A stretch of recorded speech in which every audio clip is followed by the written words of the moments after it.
Today, we will explore the challenging topic of the spirit of lust. We will be looking at this subject strictly from a biblical perspective, seeking wisdom from God's Word. It is very important to understand that lust is not the same thing as love. It is also different from the healthy, God-given attraction between a husband and wife. The Bible defines lust as an intense and selfish desire for something that is forbidden.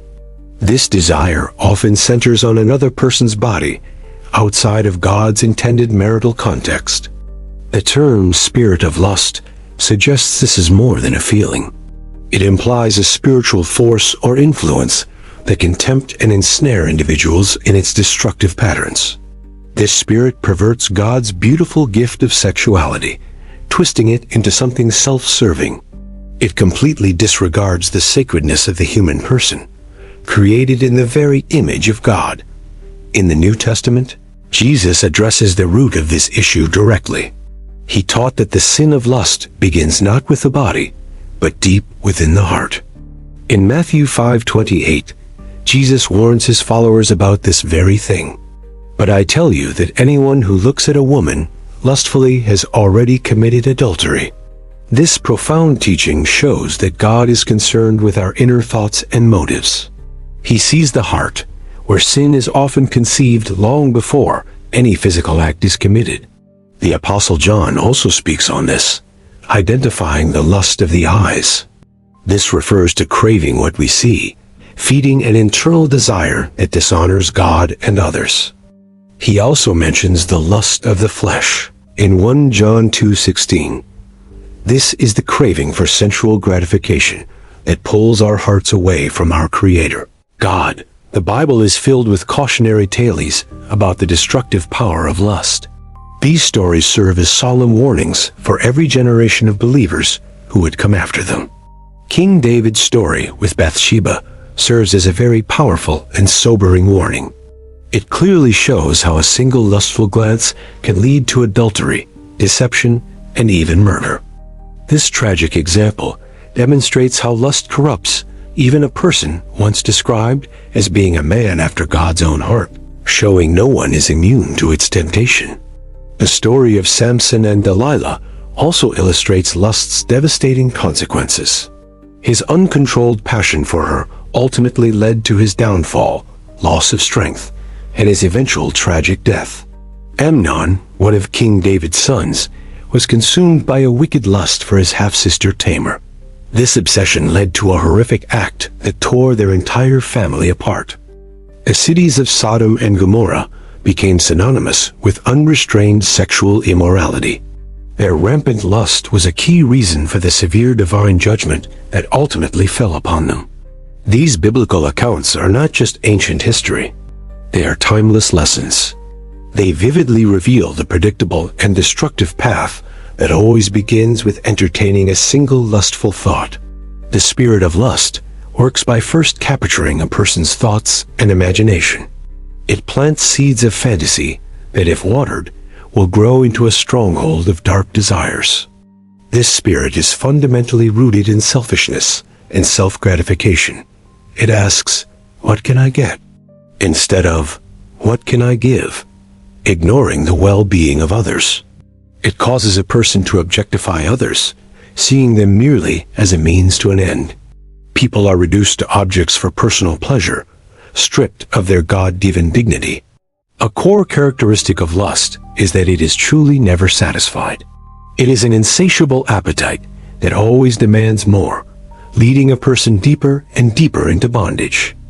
The pleasure it promises is always fleeting, shallow, and ultimately unfulfilling. It leaves a person feeling more empty than they were before, creating a cycle of desperate searching. This spirit is inherently deceptive, promising pleasure but delivering only emptiness. It lies to a person, saying that sinful indulgence will ultimately bring them lasting happiness and true satisfaction. In the book of Proverbs, wisdom is personified as a woman crying out. She warns young men to flee from the flattering words of the adulteress, whose path leads to death. This imagery teaches us that lust often comes disguised as something attractive. It uses sweet words and enticing promises to lure its unsuspecting victims into a hidden, deadly trap. The Apostle Paul lists the works of the flesh in Galatians 5:19. He includes sexual immorality, impurity, and debauchery as things that oppose the work of God's Spirit. Yielding to a spirit of lust grieves the Holy Spirit who dwells within every believer. It creates a barrier in our fellowship, an intimate relationship with our Heavenly Father. One of the most severe consequences of yielding to lust is spiritual blindness. It hardens the heart and makes it difficult to hear God's voice or discern His will. This sin leads to immense guilt, shame, and a sense of condemnation. These feelings can weigh heavily on a person's soul, robbing them of their peace and spiritual joy. Lust destroys trust and intimacy within relationships, especially within the sacred covenant of marriage. It breaks the bonds of faithfulness and introduces suspicion, deep hurt, and lasting emotional pain. It fuels the pornography industry, which exploits and degrades countless men, women, and children. This industry thrives on profiting from the very objectification that the spirit of lust promotes. The addiction to pornography is a modern manifestation of this ancient spiritual problem. It creates powerful strongholds in the mind that are incredibly difficult to break free from on your own. Lust can lead to other serious sins, just as it did with King David. It can escalate from a private thought into adultery, deceit, broken vows, and even violence. It drains a person of their spiritual energy and purpose. Instead of pursuing God's high calling, one's focus becomes consumed by the constant pursuit of forbidden sensual gratification. The Bible is clear that those who live a lifestyle dominated by lust will not inherit the kingdom of God. This is a stark warning about its eternal consequences. But the Bible does not leave us without hope or a clear solution. It provides a divine strategy for overcoming this powerful spirit and walking in complete and total freedom. A first step to freedom is genuine repentance before God Himself. This means turning away from the sin of lust and turning back toward God with a sincere heart. We must confess our sin to God, agreeing with Him that it is wrong. 1 John 1-9 promises that if we confess, He is faithful to forgive and cleanse us. Victory is not achieved through our own willpower or self-effort alone. True freedom is found only through the power of Jesus Christ and the work of His Holy Spirit. Renewing your mind with Scripture is an essential weapon against this spirit. We must replace the lies of lust with the powerful, life-giving truths found in God's holy word.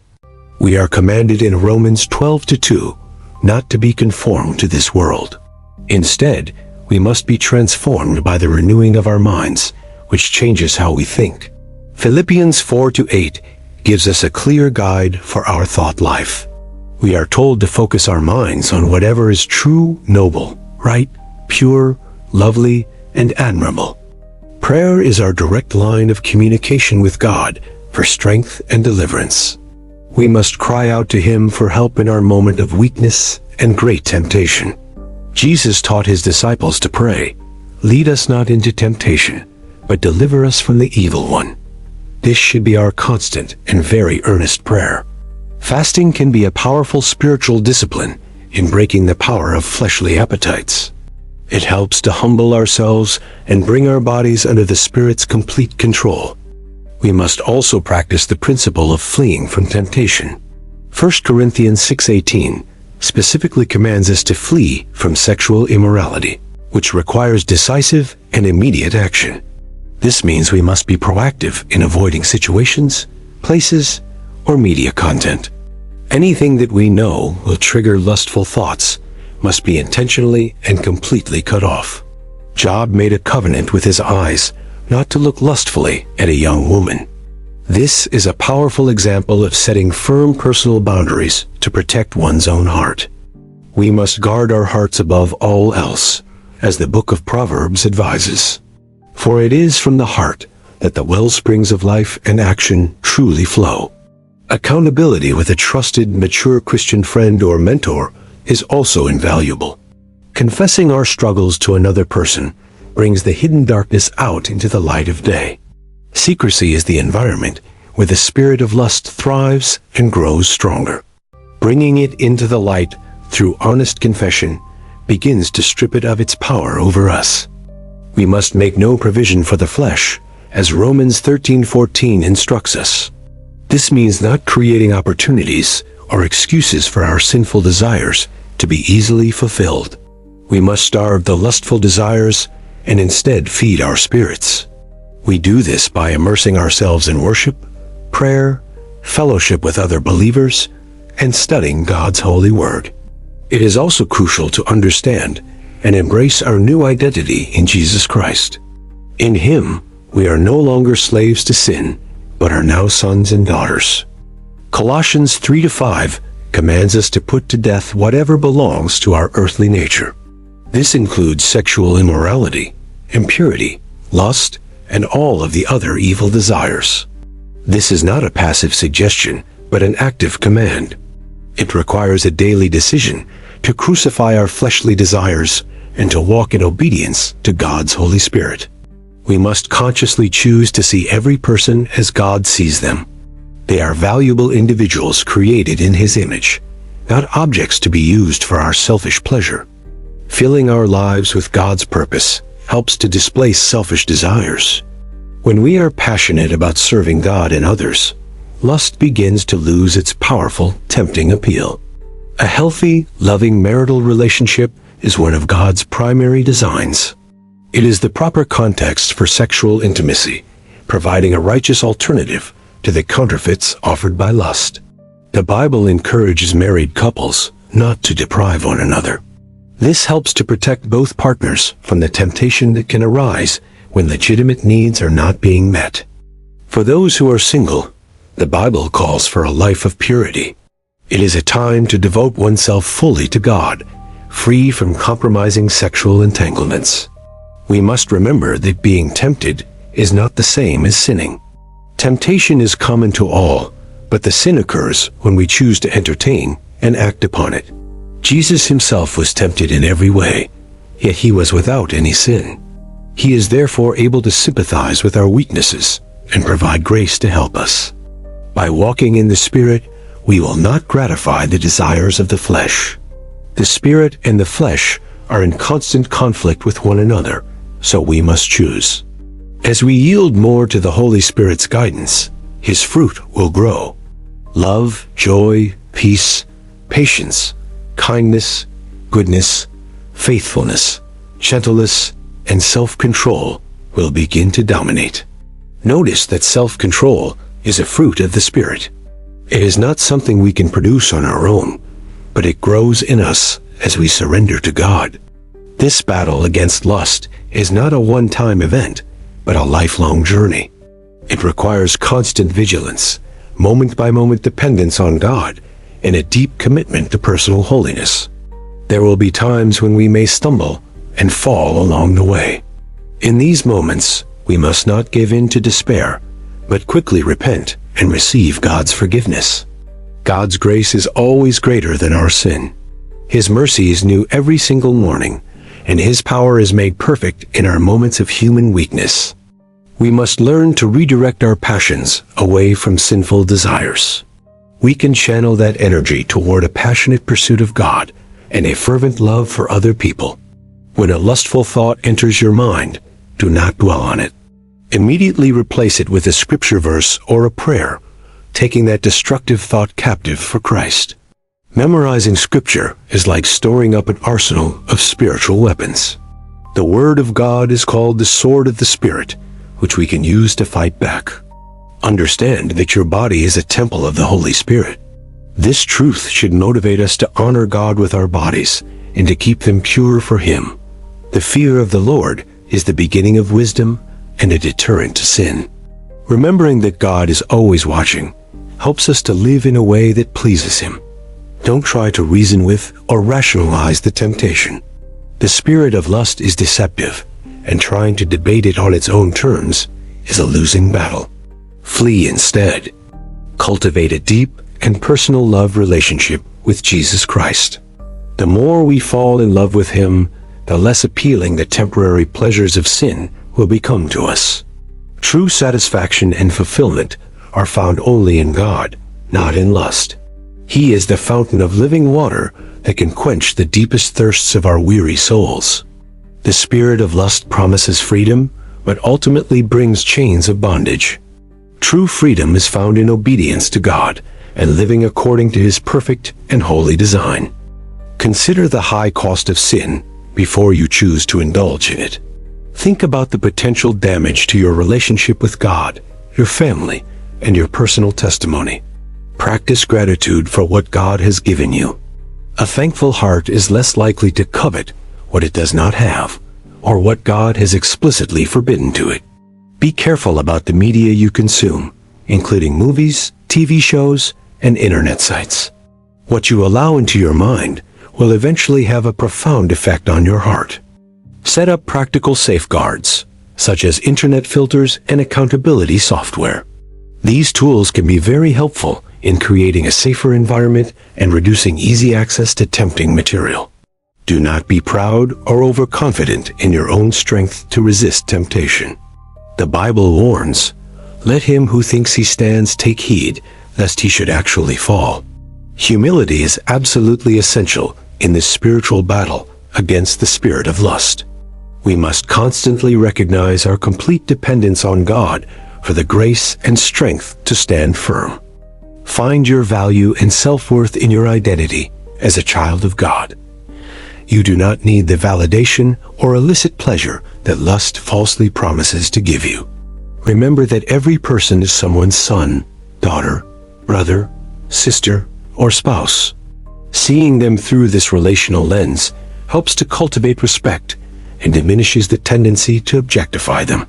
If you have fallen into sexual sin, do not hide it in shame.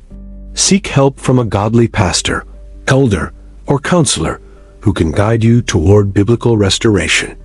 The church should be a safe place for people to be honest about their struggles. It should be a hospital for sinners, not a museum for saints and perfect people. Forgiveness and healing are always available through the cross of Jesus Christ. His sacrifice is powerful enough to break any chain and to wash away every single guilty stain. God's plan is not just to forgive you, but to completely transform you. He desires to restore your purity and to make you more like His Son, Jesus Christ. Let your ultimate desire be for God Himself. As the psalmist wrote, "As the deer pants for streams of water, so my soul pants for you, O God." A life that is passionately devoted to God leaves little room for lust. When your heart is full of Him, the counterfeit pleasures of the world begin to lose their power. The fight for purity is a fight for joy, peace, and intimacy with God. It is not about legalism, but about protecting our most precious relationship, our walk with Him. Never give up the fight for your own personal holiness. The struggle is evidence that the Spirit of God is alive and at work deep within your own heart. Surround yourself with friends who are also committed to living a pure life. Good company encourages righteousness, while bad company will surely corrupt good character and godly morals. In conclusion, the spirit of lust is a destructive and deceptive spiritual force. It stands in direct opposition to God's pure design for love, intimacy, and true human connection. It begins in the heart, and if left unchecked, leads to brokenness. It separates us from God and causes deep, lasting harm to ourselves and to many other people. However, the Bible provides a clear path to obtaining complete and lasting freedom. This path is one of repentance, faith, and a deep, moment-by-moment dependence on God's grace. Through the power of the Holy Spirit, we can renew our minds. We can learn to walk in purity, self-control, and a love that honors both God and people.